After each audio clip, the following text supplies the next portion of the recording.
and welcome back to NUA's Gamey Mac Game Show with your host, Chuck Eubanks. What world movement has been responsible for scientific developments, medical advancements, and has founded the most hospitals, schools, and homeless shelters? Justin Bieber. No. Oh. What about you, Sarah? Well, if it's not Justin Bieber, it must be Oprah? I don't think so. Church?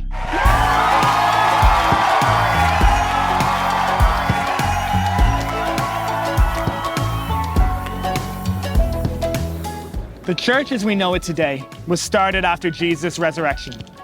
And over the last 2,000 or so years, no other organization has impacted society more through feeding the poor, getting healthcare to those in danger, education to schools and universities, and contributing to laws that help to keep us all safe. Totally doing it!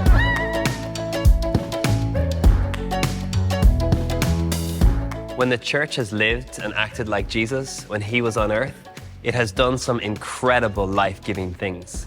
Now, this is not to say that the church is perfect. In fact, far from it.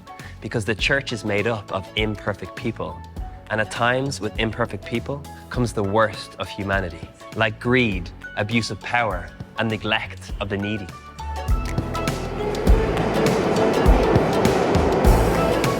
My own personal experience of church has mostly been really positive, and I have no shame in saying that I love the church.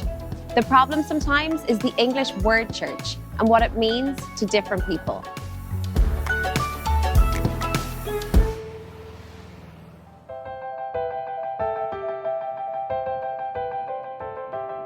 When I say the church, some of you will instantly think of an institution or a building like this one. And church buildings come in many different shapes and sizes, from grand cathedrals to humble chapels and church halls. And inside you expect to find certain things like stained glass windows, pews, the altar, maybe some odd tasting coffee, and if you're lucky, a cookie. But when I say I love the wider church, in my head, I'm thinking of everyone inside those buildings. I'm thinking of Jesus' church. The people.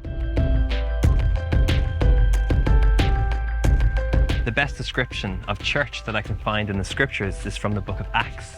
It describes how some of the early churches would have looked like. It says in Acts chapter 2 that the believers would have met together and had everything in common. They would have sold their possessions and their property to give to anyone who had a need. And this one verse has been the foundation for why the church has been such a force for good in this world, and a way of existence that we should never forget. Now, I'm not saying that you should go home and ask your parents to sell the family home or even sell your phone. But what it means to be like Jesus is to have a generous heart, to give from what you have for the common good, to share from your wealth to meet the needs of the poor. And it also says that the early church met every day in the temple courts. They would have broke bread in their homes, and they would have ate with sincere and glad hearts. You see, the focus on these verses is on the people and what they did together. This is the identity of the church, how we serve in the world. Way more than just a building.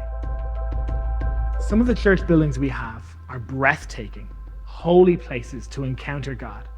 And the stained glass windows speak of incredible stories from the Bible.